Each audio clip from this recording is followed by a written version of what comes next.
Last Thursday, my wife looked me dead in the face and erased me from Christmas like I was a bad habit.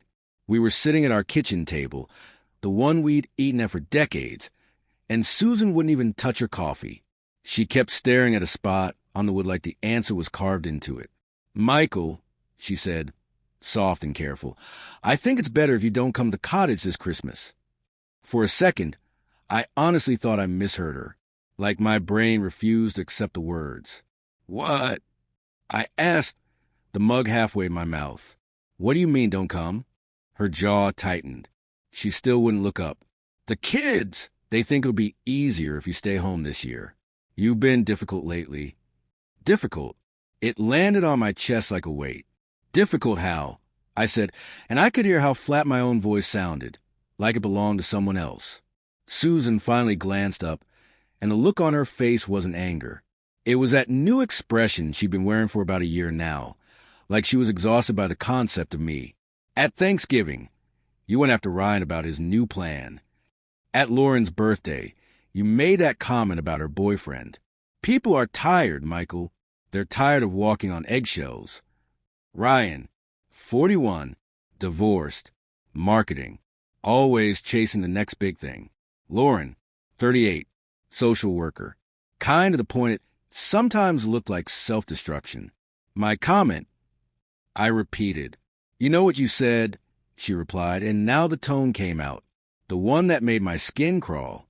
Patient, strained, like I was a stubborn child who needed everything spelled out slowly. "You didn't have to say anything at all." I stared at her. 43 years married, and suddenly I was a problem to manage. He asked me what I thought. I said, he wanted my opinion. "And you couldn't just support him." Susan's voice got sharper, but still controlled. "Everything with you has to be a critique, a correction, a verdict." I should have laughed, or yelled, or done something. Instead, I just sat there, looking at the woman I'd met back in 1979 at the University of Toronto, the girl who used to steal bites off my plate and grin like the world was ours. We'd built a life, 3 kids, a house in North York, respectable careers, quiet routines, traditions that became the bones of our family. I worked civil engineering for the city for 35 years. Bridges, roads, infrastructure. The kind of work people forget exists until it fails. I took pride in it. I took pride in being the person who saw problems before they turned into disasters. So when Susan sat there acting like my entire personality was a design flaw, something in me didn't just hurt. It snapped. "So that's it," I said slowly. 43 years, and now I'm uninvited from Christmas. "It's not forever," she said quickly, like she was trying to soften the knife. "Just this year. Give everyone space. Let things cool down." Then she reached across the table, hesitated, and pulled her hand back like touching me might make it worse. "You could visit Paul," she added. "Paul, my brother in Vancouver. We talked twice a year, if we remembered. We weren't enemies. We just weren't anything." "Right," I said. That night, I lay awake while Susan slept beside me like nothing happened. The house was too quiet, the kind of quiet that makes you hear every little creak and feel every lonely inch of space. I kept replaying Christmas at the cottage. Ryan, when he was 5, bundled up like a marshmallow, racing to the window to see if it snowed. Lauren with her tiny hands ripping paper. Susan's tourtière cooling on the counter. The fireplace. The photos. Then, in recent years, the grandkids running wild and squealing while we pretended we weren't getting older. And now I was being cut out of it like a growth they needed removed. The next morning, she was already gone to book club. A note sat on the counter like a receipt. "Didn't want to wake you. There's coffee." That was it. No apology. No, we'll talk. Just coffee like a peace offering. I didn't drink it. I went downstairs to my workshop, the only place left in that house that still felt like it belonged to me. Over the years, the rest of our home had turned into Susan's kingdom, arranged by her preferences, decorated by her taste, controlled by her rules. Every room had slowly been edited until I felt like a guest who forgot to leave. But the basement was mine. Tools on pegboards, old manuals, worn workbenches, a cluttered mess that made sense to me. And for the past 8 months, I'd been building something down there that nobody in my family knew about. Not because I was hiding it out of malice, because they stopped seeing me as someone worth being curious about. To them, I was just old Michael hiding from life, tinkering, wasting time, being difficult. But what I was doing was the most alive I'd felt in years. It started back in March at a retirement party. A former colleague, Ethan Brooks, had cornered me with a plastic cup of bad wine and that half-drunk excitement people get when they want to sound smart. Ethan had gone into consulting after leaving the city. He worked with startups now, the kind that threw around buzzwords like confetti. The biggest problem in modern construction, he said, waving his cup, isn't materials, it's coordination. I didn't argue. I'd lived that reality for decades. You've got architects, engineers, contractors, suppliers, he continued. Different systems, different software, different standards. Half the delays and cost overruns come from people misreading each other. Then he chuckled like it was just an interesting fact. Someone needs a universal platform, Ethan said, something that translates between all those systems in real time. AI-driven, maybe. That could save billions. And then, just like that, he moved on, started complaining about his golf swing. But my brain didn't move on, because Ethan didn't know what I knew. Back in the 90s, when I was on the Shepherd subway line infrastructure work, I'd built a coordination system of my own. Nothing flashy. No tech. Just a standardized process to force contractors to speak the same language, catch errors early, and stop the endless back and forth that drained time and money. It worked so well the city used the framework for years. Then technology changed, people forgot, and the system disappeared into binders and filing cabinets like it never existed. But I never forgot it.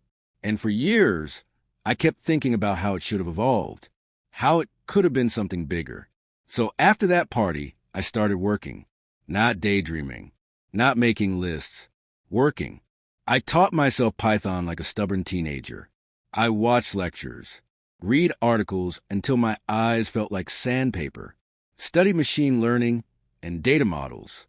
I dug through everything I could get my hands on about modern construction tech. Susan saw me on the computer and called it retirement boredom. Ryan joked about Dad becoming a hacker. Lauren smiled politely and asked if I was having fun. None of them asked what I was actually doing, so I didn't tell them. I just kept building. By November, I had a prototype. Ugly interface, rough edges, but functional. I fed it old project data I still had access to, and I watched it do what I always believed it could do. It spotted conflicts before they became disasters. It translated mismatched specs. It flagged communication errors that would have cost millions in the real world. The results weren't just good. They were ridiculous. Coordination time cut by up to 60%. Costs reduced by nearly 40%. Errors caught before they hit concrete and steel. I sat in my workshop staring at the output, hands shaking slightly, realizing something Susan and the kids didn't understand. They thought I'd become irrelevant, but I'd been quietly becoming dangerous. The first time I showed it to Ethan, I tried to act like it was nothing. We met at a little coffee place near Young, the kind with uncomfortable chairs and overpriced muffins. He started the conversation the way people always do, asking how retirement was treating me, how I was filling my time. I slid my laptop across the table and kept my voice casual on purpose. Remember that thing you said at the party? I told him, about coordination being the real problem. I've been messing around with something. Ethan leaned in. 5 minutes passed. No sipping, no nodding, no jokes, just his eyes moving across the screen, his face slowly draining of that smug, friendly expression he always wore. Then he looked up at me, and for the first time in years, I felt like I was being seen. Michael, he said carefully, like he didn't want to spook me, do you understand what this is? It's a coordination platform, I answered. It standardizes communication between teams. It flags mismatches. It prevents. He lifted a hand, cutting me off. No, he said, shaking his head once. This is not just a platform. This is industry changing. This is the billion-dollar idea. I blinked at him. I'd expected interest. maybe a few suggestions. I hadn't expected his voice to sound almost unsteady. "How long have you been working on this?" he asked. 8 months, I said, give or take. Ethan let out a sound that wasn't really a laugh, more like a cough of disbelief. "You built this alone in 8 months?" "It's not magic," I said, and even then I could hear myself minimizing out of habit. The principles were already proven. I just translated them into modern tools. Ethan leaned back hard enough that his chair squeaked. He stared at the ceiling for a second like he needed it to hold him up. "Michael," he said, leaning forward again, "I know people, venture capitalists, investors who live for this kind of thing. Can I show them?" I should have hesitated. I should have guarded it. I should have worried about being taken advantage of. But I'd already been dismissed by the people who were supposed to know me best. In my own house, I was treated like a nuisance. So the question felt almost funny. "What do I have to lose?" I said and shrugged. "Sure, show whoever you want." Ethan didn't waste time. Within days, he had me on video calls and in conference rooms, repeating the same explanation to people in expensive suits who nodded like they understood, then asked questions sharp enough to cut. He introduced me to a firm called Apex Ventures, right here in Toronto. Construction technology focused. Deep pockets. Eyes that lit up when you said the words cost reduction and industry standard. They weren't politely interested. They were hungry. They asked about integrations, legacy systems, scaling, patents, liability. They asked about the market and whether contractors would actually adopt it. They asked what would stop a bigger company from copying it. I answered everything, not because I was lucky, because I had 3.5 decades of experience watching projects get wrecked by exactly the problem my system solved. I'd lived it. I'd cleaned up the messes. I knew what this industry bled money on. After the third meeting, the tone changed. They didn't just want to invest. They wanted to own it. One of them slid a proposal across a boardroom table, like he was handing me a dessert menu. They offered to acquire the technology outright, bring me on as chief technical advisor, and fast-track development under their umbrella. Then they said the number. And for a second, I honestly thought I'd misheard. 7 figures for the initial buyout, more tied to performance milestones. The room didn't spin exactly, but my brain felt like it couldn't find the floor. I went home and didn't tell my wife. I didn't tell my kids. Because what would I even say? "Hey, remember how you all decided I'm unbearable and should be excluded from Christmas?" Just a quick update. I might have built something worth more than your entire cottage. They would have rolled their eyes, or worried I'd lost it, or told Susan to handle me. So I stayed quiet. I worked with lawyers in the evenings, signed documents in my workshop, set up the transfer, organized incorporation details, all while my own family treated me like an embarrassment they were politely trying to store away. The deal was set to finalize and go public on December 26th, Boxing Day, which felt like the universe had a sense of humor. Christmas came anyway. Susan packed for the cottage on the 23rd, moving around the house with that brisk energy she used when she didn't want to talk about something uncomfortable. She carried bags out to the car, checked lists, made sure the gifts were loaded. Then she paused in the doorway with her keys in her hand and said, almost casually, "I packed an extra sweater for you, just in case you change your mind."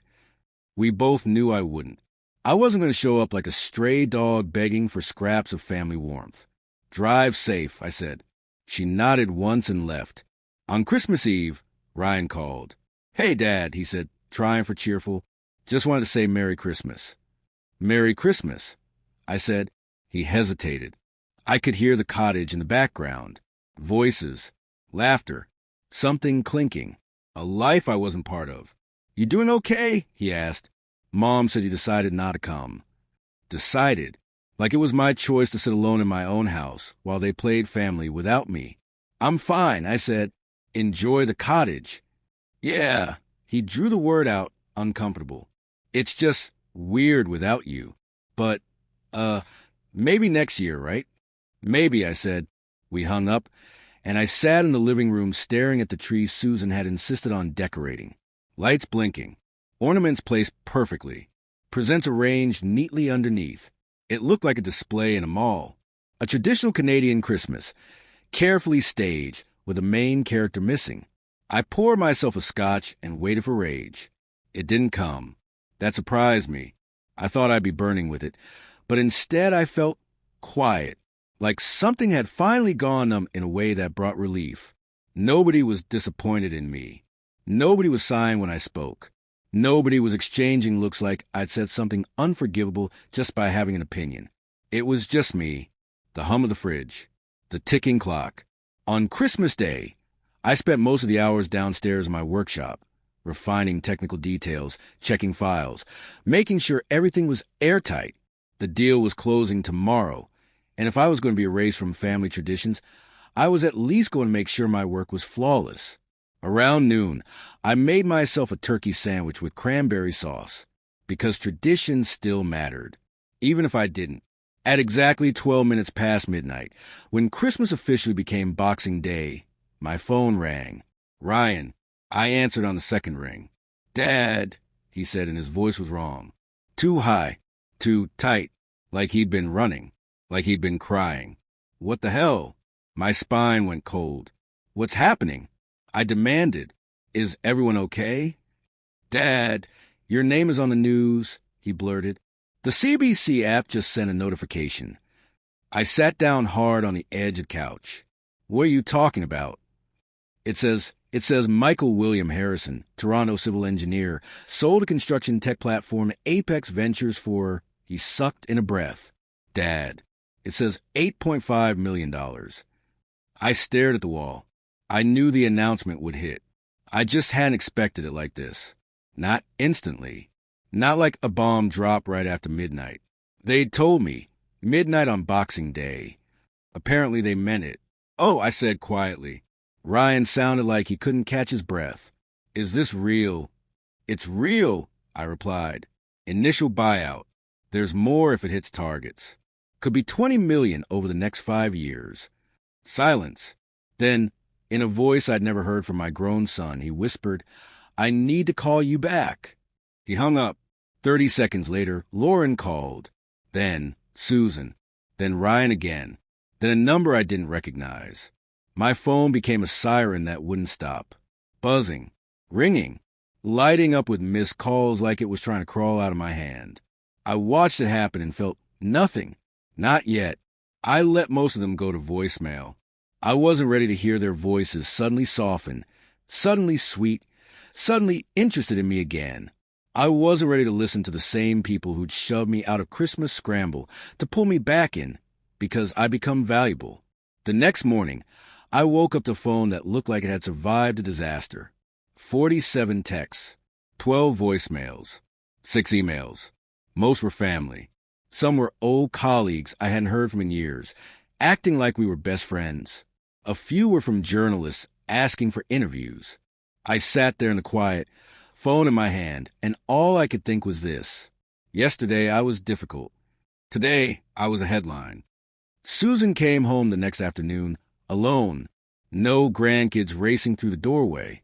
No bags of leftover tourtière. No laughter trailing in behind her. Just her, stepping into the house like she still owned the air in it. Even after leaving me here like an inconvenience that could be stored until January. She didn't even take her boots off right away. She just stood in the entryway, still holding her keys, staring at me like I was a stranger who'd somehow learned her address. "Michael," she said. One word, like it was supposed to reopen everything. I didn't move from the living room chair. I let her feel the distance. Her voice tightened. "Why didn't you tell me?" I stared back at her. "Tell you what?" "Don't do that," she snapped, and that control she always wore slipped for a second. The platform, the meetings, the deal, any of it. I took my time looking at her, because something about the whole scene felt almost staged. She was wearing the cream sweater I'd bought her last Christmas, the one she'd smiled about and said was lovely, and then hung in the closet for a year like it didn't exist. Until today. "Would you have cared?" I asked. She opened her mouth, then closed it again. "Would you have even listened," I continued, "if I'd tried to explain it?" "That's not fair," she whispered. I gave a small nod like I'd heard her, but I didn't let her off the hook. When was the last time anyone in this family asked what I was doing down there? I asked, when was the last time anyone wanted my opinion, unless it was to slap it out of my hands? Susan finally stepped further into the room, as if the words were pushing her forward. You could have said something. I did, I said. For years. I said plenty. And every time I did, I got the same reaction. A sigh, a look, a lecture about my tone, a warning to be nice. I watched her flinch. You all made it clear my thoughts weren't welcome anymore, I said. So I stopped offering them where they weren't wanted. Susan sank onto the edge of the couch like her legs gave up. She looked smaller than I remembered. Not physically, just worn, like the last 12 hours had scraped something off her. The kids feel awful, she said. He's wrecked. He keeps saying he had no idea you were working on something like this. He wouldn't have cared. I replied immediately. Susan looked up, almost pleading. Michael, that's not. It is. I cut in. 8 months ago, I told him I was learning to code. You know what he said? He laughed. He joked about teaching old dogs new tricks. Susan's face tightened.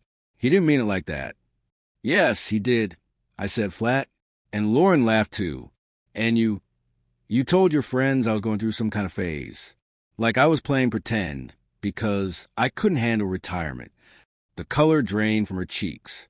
Who told you that? Karen Whitfield, I said. She thought it was cruel. She thought you should be ashamed. Susan's eyes filled, not dramatically. No sobs, no performance. Just quiet tears that slid down her face while she stared at her hands. I'm sorry, she said. I waited. She swallowed hard. I'm sorry for not listening, for not taking you seriously. She wiped at her cheek with the back of her knuckles, for treating you like you were done, like you were just my stubborn husband who couldn't keep up anymore. I am stubborn, I said, and I'm old. Her head snapped up like she was going to argue, but I kept going. But I'm not useless, I said. I never was. She nodded once, barely. No, you're not. Silence settled between us, thick and heavy, not the comfortable kind we use to share, the kind where both people are replaying memories and realizing they don't match anymore. After a while, Susan whispered, So what happens now? I looked at her. With what? With us, she said, and for the first time in months, her voice didn't have that patient tone. It sounded scared. With everything. I leaned back and let the question hang. Let her feel how big it really was. The deal closes officially today. I said, Apex wants me consulting in January. They're already talking about expansion, international partnerships, major firms, the whole thing. That's not what I meant, she said quickly. I know, I replied. She took a shaky breath. I've been thinking all night. I keep asking myself how we even got here. I didn't answer right away, because the truth was, I've been asking myself that for years. I think we need to talk, I said finally. Not surface talk. Real talk. About the last few years. About what you did. What I did. About whether this is fixable. Susan's eyes stayed on me. Do you want it to be fixable? That question hit harder than her uninviting me from Christmas, because it forced me to admit something I'd been dodging.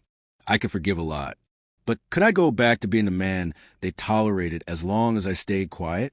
Could I shrink myself down to fit in the little space they left me? I don't know, I said, honest enough to sting. I know I loved you for 43 years. I know we built a life. But I don't know if I can go back to being the version of me you all found easiest. We never wanted you to be someone else, she whispered. Yes, you did, I said calmly. You wanted me softer, quieter, less me. Susan didn't argue. She couldn't, because we both knew it was true. That evening, Ryan and Lauren showed up together, which told me they planned it. They stood in my living room like they were back in high school, caught sneaking out after curfew. Ryan's hands kept flexing. Lauren kept smoothing her coat, like she didn't know what to do with her body. Dad, Ryan started, and his voice cracked on the word. We owe you an apology. Several. Lauren added quickly, eyes shiny. I didn't invite them to sit. I didn't offer food. I just waited.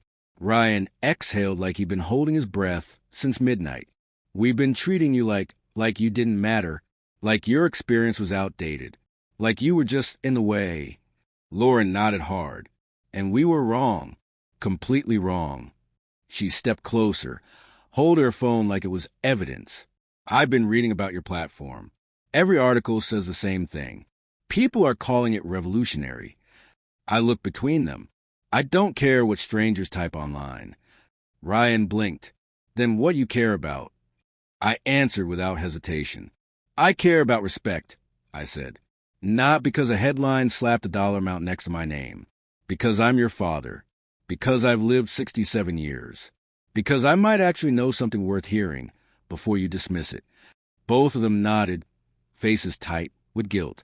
I care about being part of this family as myself, I continued. Not the quiet version you prefer. Not the agreeable version you can show your friends. I care about conversations where I'm not treated like I'm dangerous just because I'm direct. Ryan swallowed. We didn't mean to. Yes, I said, cutting him off again. You did. Lauren took another step, voice soft. Can we start over? Not pretend nothing happened. Just do better. I held her gaze.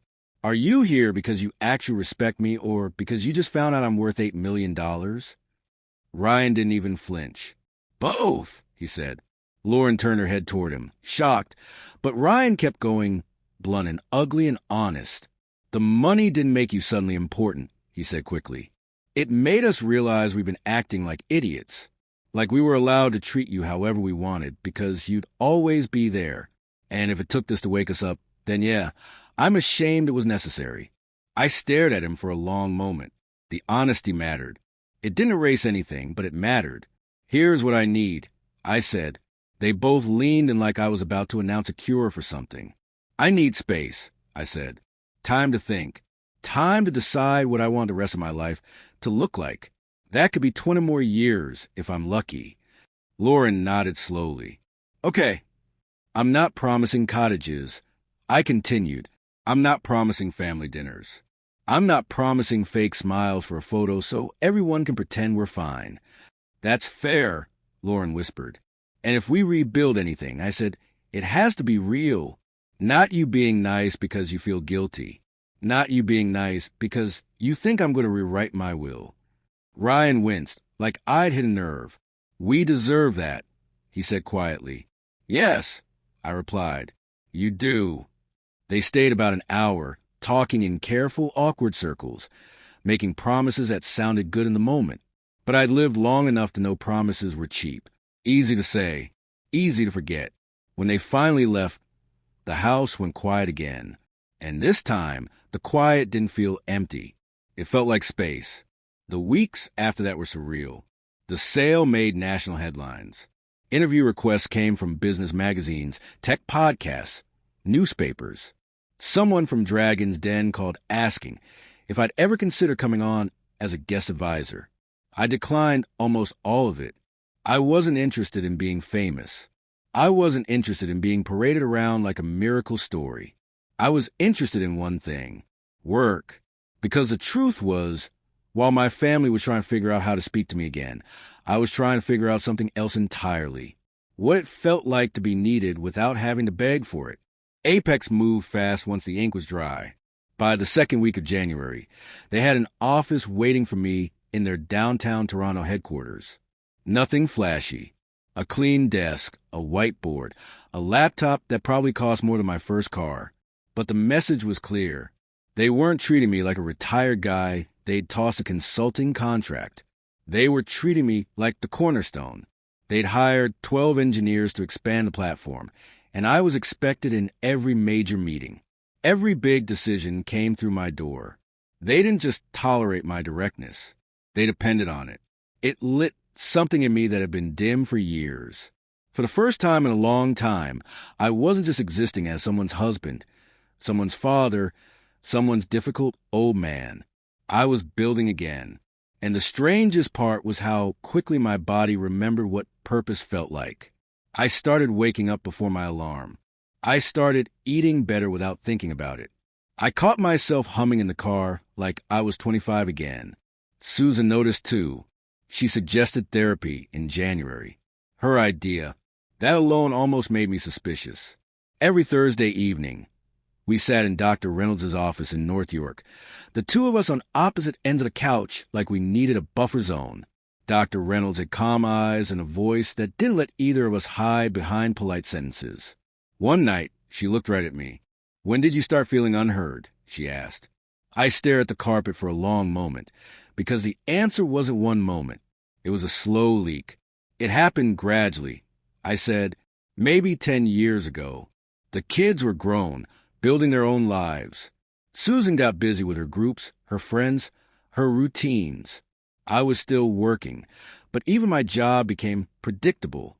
I swallowed, and somewhere in there, I stopped being seen as someone who was still changing. I said, I became fixed, like I was just Dad, just Michael, a background character who'd always be the same. Dr. Reynolds' voice stayed gentle. And how did that feel? The words came out before I could soften them. Like dying slowly, I said, like being erased one conversation at a time. Susan's breath hitched. I heard her start crying beside me. She cried a lot in those sessions. Not the dramatic kind. The quiet kind that made me feel like I'd been living next to a stranger. "I didn't know," she whispered. "I thought you were happy. Content." "I thought I was too," I said, "for a while. But content isn't the same as fulfilled." February brought the first real test. Ryan showed up at my house one Saturday with a folder under his arm and that nervous energy he used to get as a teenager right before asking for the car keys. "I have something," he said. "A proposal." I didn't answer right away. My instinct was to protect what I'd built. Keep it clean. Keep it separate from family guilt and complicated dynamics. But I remembered what I'd told them. No more pretty intentions. "Show me actions." "Let's see it," I said. He laid it out at my kitchen table, the same table where Susan had tried to cut me out of Christmas. Charts, research, market gaps, strategy, projections, real numbers, not daydreams. I read the whole thing without speaking. When I finally looked up, Ryan was watching my face like a man waiting for a verdict. "This is good," I said. His shoulders dropped like he'd been holding up a building. "Really?" "Really," I replied. "You did the work." And that's how it started. For 3 months. We worked together like colleagues, not like a father and a son trying to avoid stepping on old landmines. We argued, but it wasn't the old kind of arguing. He didn't flinch when I pushed back. He didn't get defensive. He asked questions. He adjusted. He came back with better answers. And somewhere in those long afternoons, I rediscovered him. Ryan wasn't just a guy chasing shiny ideas. He had instincts, real ones. He understood markets the way I understood structural loads. He could see where people's attention went, what they'd pay for, what they'd ignore. And he listened, not politely, not to earn points. He actually listened. In May, we presented the expansion plan to Apex. I expected pushback, a polite smile, maybe a "we'll consider it." Instead, the room changed the second Ryan finished. People started leaning forward. Questions flew. Practical questions. Excited questions. They loved it. By July, Ryan was brought in as a consultant, and by the end of summer, he was running marketing strategy for the platform's push into the residential construction market. Lauren took a different path. She didn't show up with charts.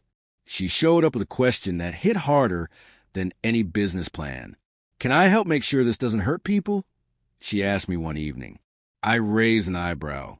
How would it hurt people? "Construction changes communities," she said. "It displaces people. It affects vulnerable neighborhoods.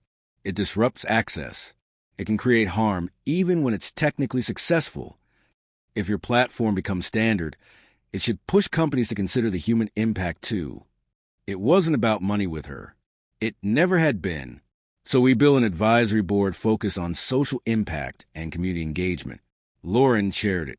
She brought in perspectives I'd never seen in boardrooms, advocacy groups, local housing contacts, city outreach specialists.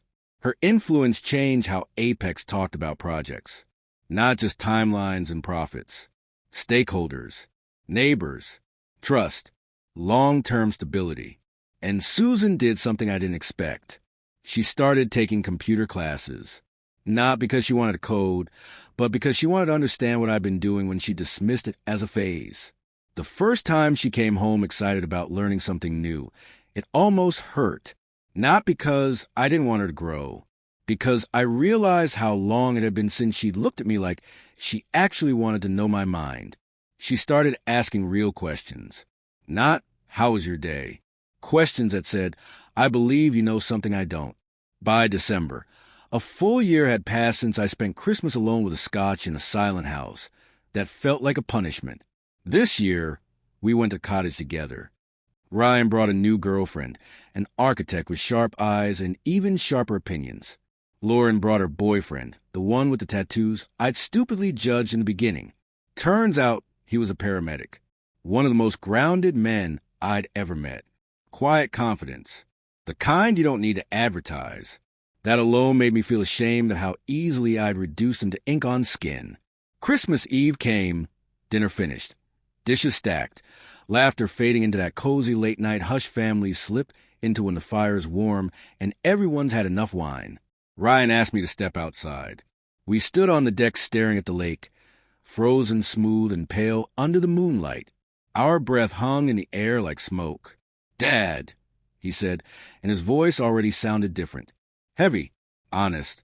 I need to tell you something. I didn't interrupt him. I just waited. Last Christmas, he said, when Mom told you not to come, I was relieved. My chest tightened, but I stayed still. I thought it would be easier, he continued. Less tension, less conflict. He looked down at the snow beneath our boots. It was the worst Christmas of my life, he said. Ryan, I started. No, he said, shaking his head quickly. Let me finish. He swallowed hard. It wasn't just that you weren't there, he said.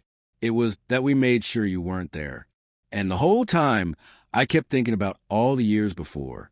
All the times you gave advice, and I rolled my eyes. All the times I treated you like you were an obstacle instead of someone who loved me. His voice broke. My son, 42 years old, standing on that deck with tears on his face like he couldn't hold him back anymore. The platform is impressive, he said. It changed my career. It changed my life. But that's not why I'm sorry. He looked at me, eyes red. I'm sorry because even if you'd never built anything, he said, even if you stayed retired and quiet and did your project in the basement, you still deserve better than how we treated you.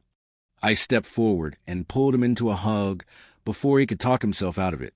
He sobbed against my shoulder like he hadn't since he was a little boy. I forgive you, I said quietly, but I'm proud of you too, for seeing it, for changing, for not hiding from it. He wiped his face with his sleeve like a kid. Then he asked the question that mattered. Are you happy, Dad? He whispered. I looked past him at the cottage window. Inside, Susan was laughing with Lauren.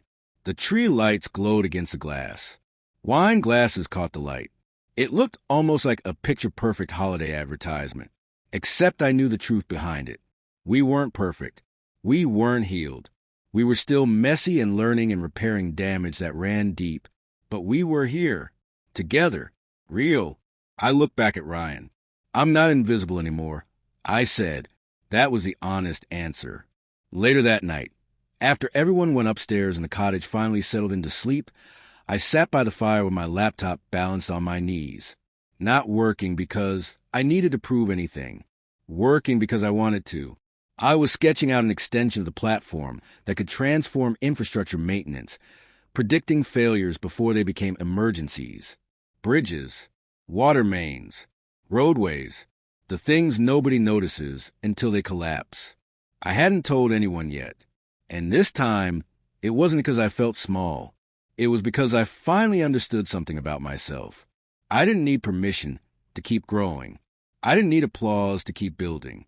At 67, I was still becoming. My phone buzzed. A text from Ethan Brooks. Saw the numbers. Your platform is blowing past projections. You built something special. Merry Christmas.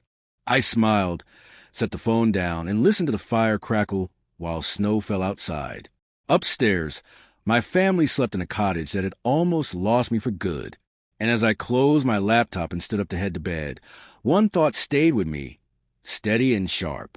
They'd tried to call me obsolete, but I'd finally learned what to call myself instead: unfinished.